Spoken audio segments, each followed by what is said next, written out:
El entierro.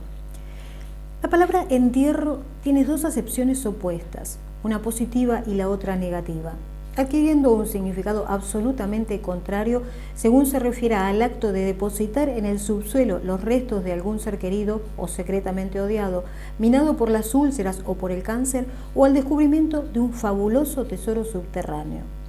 Para don Lázaro López, sin embargo, ambos conceptos estaban mezclados y confundidos, ya que ligaba la idea de su propia muerte a la de su definitiva justificación, practicada por sus amigos y conocidos al borde de su tumba. Estaba absolutamente seguro de que una vez encerrado herméticamente dentro de su ataúd, todos empezarían a decir de él esas dulces cosas que nunca había podido oír: que era bueno de verdad, sin ostentación ni hipocresía, que era ingenioso, clarividente y sensato como pocos, y extraordinariamente bien parecido, que poseía una simpatía contagiosa y que estaba dotado en grado excepcional de un fino y depurado sentido del humor. Su muerte, de este modo concebida, sería a la vez un entierro y desentierro, una despedida y un descubrimiento, cosa que suele ocurrir por lo demás corrientemente en esta clase de ceremonias. Parece que un sentimiento de pudor rayano en el sadismo impide a los seres humanos practicar la alabanza de sus congéneres hasta que éstos están lapidados, sordos y fuera de circulación. Solo entonces los descubren junto con enterrados, reconociéndoles todo aquello que les habían negado porfiadamente mientras estaban dotados de vida. Don Lázaro consideraba con perfecta razón que este estado de cosas constituía una monstruosa injusticia y se rebelaba, sin manifestarlo públicamente, contra la deliberada apatía o complicidad del silencio que advertía a su alrededor, especie de complot que había terminado por convertirlo en un ser casi invisible o inaudible. Nadie seguía seriamente sus argumentaciones sólidas, brillantemente expuestas e inobjetables, y los que lo escuchaban lo hacían con un aire de tolerante urbanidad, como reprimiendo un bostezo, aun cuando, como él lo sabía muy bien, todo cuanto decía era no solo razonable, sino también oportuno, novedoso y extremadamente importante. Hasta las personas más cercanas a él, como los miembros de su familia, no parecían oírlo ni verlo. Su fiel y amante mujer rara vez lo miraba con la debida detención, y sus hijos e hijas pasaban a su lado sin reparar jamás en su porte distinguido o en sus refinados e impecables modales que él, a falta de auditorio o de público, se veía obligado a ensayar como único espectador de sí mismo frente al espejo. Hubiera deseado implorar al amigo fotógrafo que sacaba retratos a sus nietos: enfócame también a mí, pero le avergonzaba hacerlo, y el resultado era que no existía una sola fotografía de su persona. Sus hermosos bigotes encanecidos, su nariz aguileña, sus ondulados cabellos y su expresión a la vez fina y bondadosa se perderían de este modo para la posteridad. Después de muerto, a no dudarlo, ampliarían la abominable microfotografía de su carnet de identidad, perpetuando su recuerdo en lo que podría considerarse como una vil caricatura. Tal vez entonces se arrepentirían de no haber tenido la delicadeza de tomarle fotografías. Por fin, agobiado por un anonimato que casi deslindaba con la inexistencia, concibió un proyecto, quizá extravagante: fingir la muerte a fin de despertar a los demás de lo que él consideraba un coma o letargo, obligándoles a centrar la atención, aunque solo fuera por una tarde o una mañana, en su propia persona. Para ese efecto recurrió a un amigo de toda la vida que era médico cirujano, quien, después de escuchar su confidencia, movió doctoralmente la cabeza. Mi querido Lázaro, objetó, lamento no poder ayudarte. Lo que tú necesitas no es un médico propiamente, sino un psiquiatra. Pero Washington, desgraciadamente es así. Lo que te aqueja es algo que se denomina técnicamente como megalomanía frustrada y que solo puede ser tratado por medio del psicoanálisis. De modo que tú crees que estoy loco. No he querido decir eso. Entonces es muy simple. Si no estoy loco, forzosamente debo estar cuerdo, lo cual constituye por lo demás mi propia teoría. ¿O es que acaso piensas que no soy alguien digno de tomarse en cuenta? No lo pienso de ninguna manera. Si es así, debes convenir conmigo que una persona digna de tomarse en cuenta debe ser tomada en cuenta alguna vez. Sucede que nadie me aprecia en lo que realmente valgo ni me considera como realmente soy. Por esto he concebido como único método para destacar debidamente mi personalidad el que te he propuesto. Habría otros sistemas. ¿Por qué no escribes un libro? Entre otras cosas, porque no soy escritor. Un escritor se expresa escribiendo. Yo me he expresado toda mi vida viviendo como un perfecto caballero, distinguido, atrayente, buen conversador y leal a mis amigos. Pero nadie parece apreciar todo esto. Te equivocas. Entonces, ¿por qué no me lo dice? Bueno, te lo digo yo. Eres un hombre meritorio y cabal y me honro de ser tu amigo. Agradezco tus palabras, mi querido Washington, pero desgraciadamente no me bastan. Necesito un desagravio público y colectivo, o una pública y colectiva apoteosis. Algo así como un estímulo para seguir esforzándome por manifestar y desarrollar las cualidades que has tenido la bondad de reconocerme. En último término, ¿cuál es la dificultad? No creo que sea para ti muy difícil extender un certificado de defunción. Si es falso, resulta bastante difícil, pero no imposible. Luego se explicaría todo diciendo que se trataba de un caso de catalepsia. Después de una breve, aunque violenta lucha consigo mismo, el doctor Washington Labarca terminó por acceder a los deseos de su amigo, tal vez considerando que sería una canallada entregarlo sin intentar un esfuerzo previo en manos de los psiquiatras. Quizá la comedia propuesta, aunque burda y de mal gusto, pudiera tener la virtud de aplacar su neurosis incipiente. ¿Acaso, después de escuchar algunos discursos o de ver algunas lágrimas, su atormentado amigo lograría recobrar el perdido sentimiento de su propia importancia y volver de algún modo a la normalidad? El plan se completó con el concurso de un empresario de funerales, ex compañero de colegio de don Lázaro, quien aceptó fabricarle un ataúd con aberturas frontales y laterales que le permitieran ver y oír cuanto ocurriera a su alrededor, con la ayuda de lentes y audífonos de tamaño reducido que el falso muerto llevaría al cementerio escondidos en sus bolsillos. Una vez terminados todos los preparativos, ambos amigos se reunieron secretamente y luego de conseguir prestada una lapicera, Labarca escribió al respaldo de una de sus propias tarjetas el certificado de defunción. Enseguida mandaron comprar velas y como segunda medida llamaron a la viuda. La urna, que estaba preparada de antemano, llegó casi de inmediato y sin ninguna demora, don Lázaro se colocó adentro acomodándose con la ayuda de cojines e instalando con la cooperación de don Washington el sistema de luces, lentes y citófonos, incluyendo un cepillo de dientes, una máquina de afeitar eléctrica y una novela policial. ¿Cómo vas a hacer esta porquería a Matilde?, protestó el médico. Déjame introducirla en el secreto. De ninguna manera, objetó don Lázaro. Ella no debe saber nada. ¿Encuentras muy bonito hacer sufrir de esta manera inútil a tu mujer? Pero si es eso precisamente lo que deseo, que sufra por mí. No lo ha hecho nunca hasta ahora, y tus hijos, nada me produciría más alegría que verlos un poco tristes y vestidos de luto.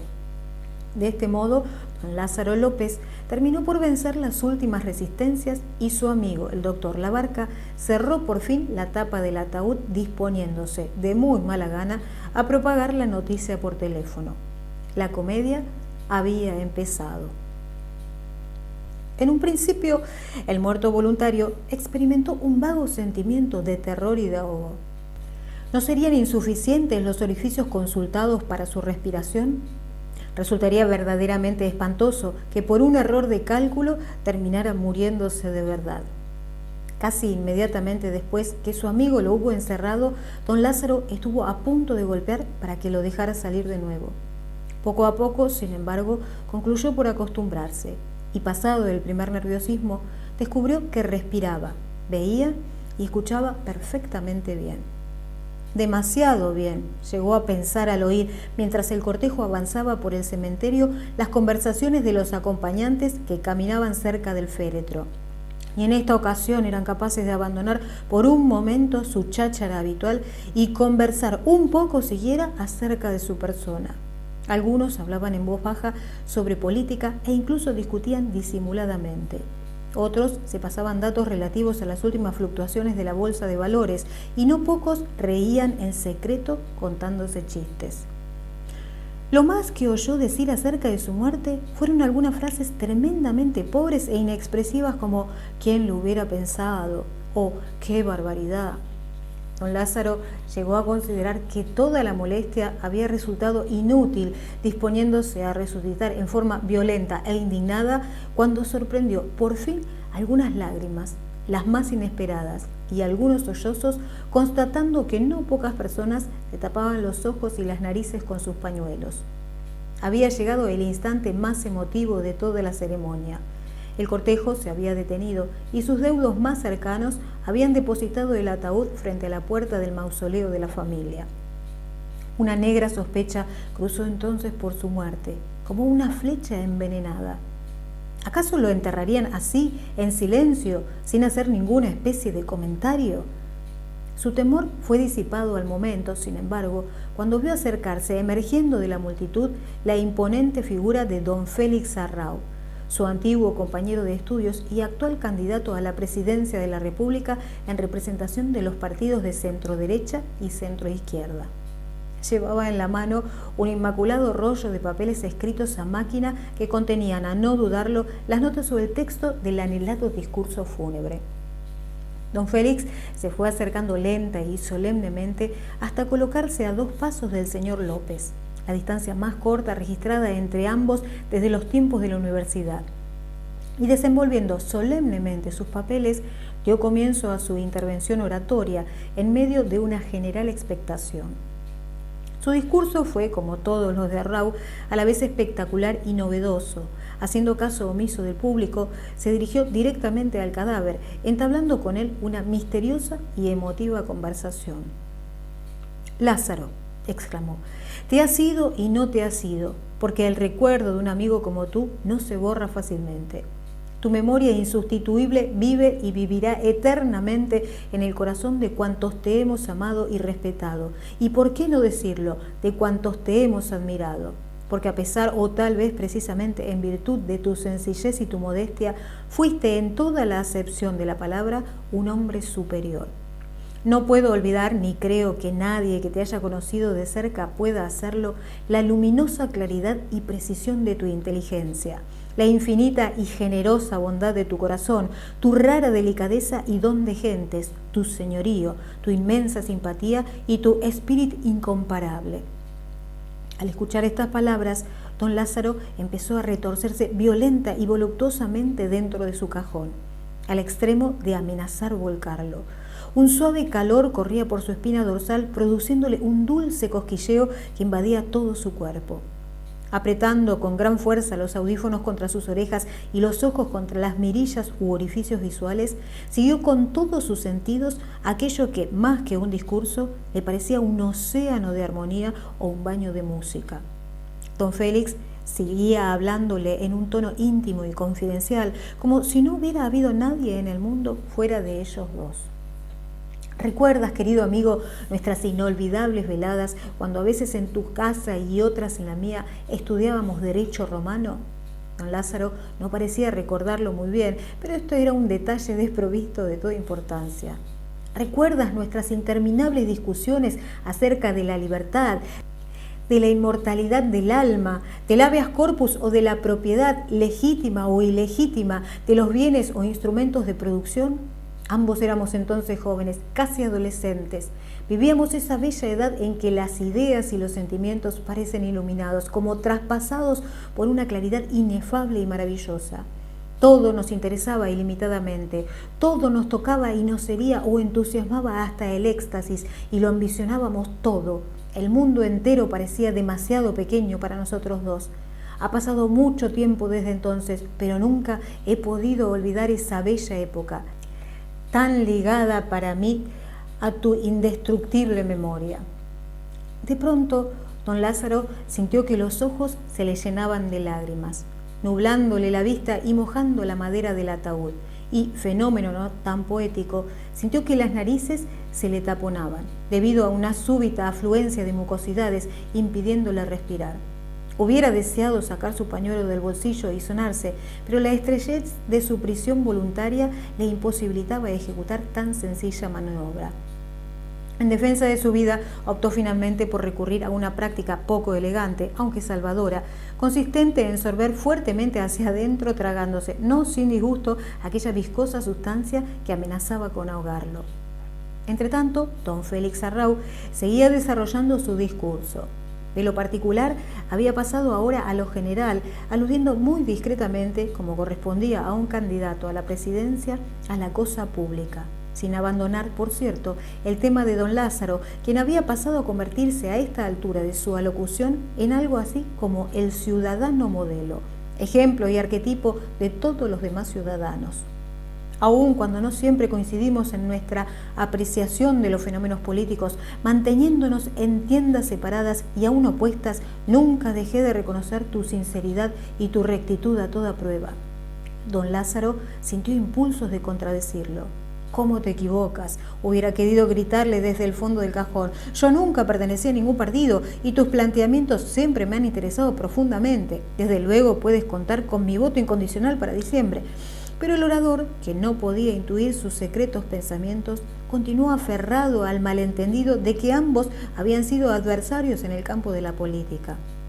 Tal vez esta suposición convenía a sus fines, al presentarlo ante el numeroso público congregado como un hombre de mentalidad amplia y tolerante, granjeándole así algunas simpatías entre los elementos contrarios a su postulación.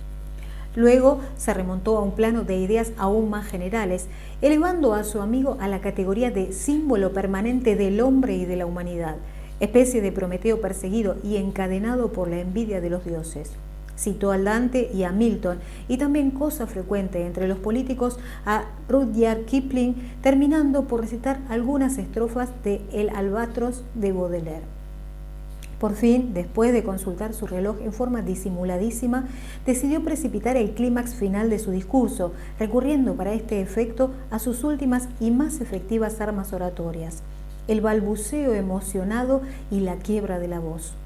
Así, tras un breve y estudiado silencio, lanzó un grito sordo y desgarrador que conmovió a todo el cementerio. ¡Lázaro, amigo mío, mi muy querido amigo! ¡Adiós! Don Lázaro no titubeó más. Como movido por un resorte, accionó mecánicamente el dispositivo previamente consultado, abriendo el ataúd y saltando afuera con gran energía, corrió a abrazar a su amigo. ¡Félix!, exclamó conmovido. ¡Félix, estoy aquí! Fue un instante de gran expectación en cual ocurrieron muchas cosas al mismo tiempo. 10 o más fotógrafos de variados diarios y revistas apretaron simultáneamente los botones de sus aparatos, produciendo una serie de fogonazos que en conjunto simulaban una explosión atómica o un súbito incendio. Félix Arrau, cegado por las luces y aterrado por la publicidad, se tapó la cara con el sombrero, mientras rechazaba las importunas efusiones de su resurrecto amigo con una mezcla muy natural de pavor y de disgusto. En efecto, no puede ser grato para un orador fúnebre que apenas terminado su discurso, le salte el muerto a la cara sin aviso previo y trate de estamparle un beso en la mejilla. De este modo, tras un breve e incongruente pugilato, terminó por empujar a don Lázaro violentamente hacia atrás y, escondiéndose de los fotógrafos, huyó a gran velocidad a su automóvil, ubicado en la puerta del cementerio. Los demás circunstantes también huyeron, aunque luego de pasado el primer momento de pánico, muchos volvieron lentamente movidos por la curiosidad, sin atreverse a avanzar demasiado, manteniéndose a una prudente distancia de don Lázaro, quien a su vez estaba como petrificado, sin atinar a desplazarse en un sentido o en otro. En verdad, esta situación no había sido prevista por él y no comprendía de un modo claro cuál debiera ser su reacción. Tal vez lo correcto fuera tomar la delantera del cortejo y ubicarse a la salida en calidad de deudo de sí mismo para recibir las condolencias o felicitaciones, los apretones de manos y las tarjetas. No obstante, un sentimiento de timidez, casi de vergüenza, le impedía asumir esta actitud que en circunstancias normales habría sido la estrictamente correcta. Otra solución, tal vez la más digna, sería volver a su cajón y enterrarse definitivamente. Después de mucho cavilar, decidió adoptar una posición intermedia y, sin avanzar ni retroceder, se dirigió a sus aterrados y distantes deudos con palabras entrecortadas. Ante todo, debo agradecerles y también debo pedirles disculpas. Les he quitado mucho tiempo, tal vez demasiado. Esta ha sido, sin embargo, una gran satisfacción para mí, tenerlos a todos ustedes. Gracias, muchísimas gracias. Como ven, yo no estaba muerto. Fue una pequeña representación sin ánimo de ofender a nadie. Tal vez fue un error, no debía hacer todo esto. Disculpen. Uno a uno los circunstantes fueron retirándose, dándole vuelta a la espalda lo más delicadamente posible y caminando en grupos con paso apresurado en dirección a la calle. Todo daba la impresión de una ceremonia malograda o frustrada, y don Lázaro comprendió por primera vez en su vida que nadie lo amaba, a él ni a ningún otro, o que, dicho en otros términos, todos los hombres se odian entre sí. Comprendió que los entierros eran verdaderas celebraciones disfrazadas, en que todos ocultaban hipócritamente su alegría y que un resucitado resultaba, por lo tanto, el peor de los aguafiestas, el sujeto más indeseable e inoportuno que pudieran imaginarse. No pudiendo hacer otra cosa, salió él también caminando detrás de los demás y a poco andar logró alcanzar al cortejo, ubicándose instintivamente al lado de una de esas personas que caminan solas en los entierros, ya sea porque padecen de una misantropía incurable o sencillamente porque no conocen a nadie, ni siquiera al muerto. En efecto, su improvisado compañero era un señor a quien no había visto nunca, debido a lo cual empezó por presentarse. Lázaro López, para servirlo. Por toda respuesta, su interlocutor sacó una tarjeta del bolsillo. La tenía lista para depositarla en el buzón de la salida, pero ya que usted está vivo, se la entregaré personalmente. La tarjeta decía: Luis Otilio Ode Corbalán, y debajo estaba escrito con tinta: muy sentido pésame. Esto lo borraremos, observó el señor Ode un tanto confundido. Ahora no viene al caso, y lo tachó rápidamente con su lapicera. Tal vez debiera escribir muy feliz resurrección. No vale la pena que se moleste. Ambos continuaron juntos un buen trecho sin volver a dirigirse la palabra. Luego don Lázaro se fue adelantando poco a poco y, dejando atrás a su acompañante, empezó a marchar velozmente y enseguida a trotar en persecución de los demás. Pero el cortejo entero se echó a correr como un rebaño asustado, y antes de que don Lázaro llegara a la puerta, ya todos habían escapado en diferentes automóviles y taxis, dejándolo completamente solo en medio de la gran plaza, rodeado de estatuas y coronas de flores. Hasta el señor Ode parecía haber desaparecido. Descorazonado y perplejo, don Lázaro terminó sentándose en un banco de piedra, contemplando distraídamente los pájaros y las nubes. Y al caer la tarde, como no había tomado la precaución de echarse dinero al bolsillo, tuvo que regresar a pie desde el cementerio hasta su casa. José Edwards.